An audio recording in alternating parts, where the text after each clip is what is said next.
So in this Webull tutorial video, I am going to be showing you guys how to create price alerts for a stock on Webull. So the first thing you have to do is open up a Webull. I'll open up the Webull application once that is done. Just for this demonstration, how about I go to the bottom right here, press on the Markets tab, then go to the top right and press on the magnifying glass and use Amazon as an example in regards to setting a price alert for. So I'll just go to ticker symbol AMZN or Amazon right here.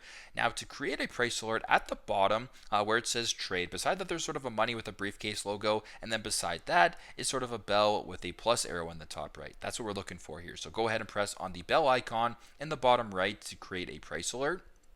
So when creating an alert, as you can tell, I actually have a previous one set right here. I'll just get rid of that. I'll just go to add alert right here under price, press on add alert. I'll go with price below.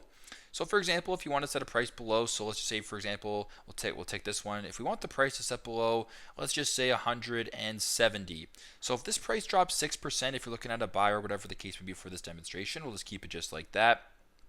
Once that is done and you have your price alert set, just go to the bottom, press on save, and you can either enable notifications to come up on your phone or just press on cancel for this instance. And it's now saved successfully. So if that ever happens, you've now set a successful price alert for it, which will alert you if it does actually happen. So super simple, super straightforward, but this is how to create a price alert for a stock on Webull.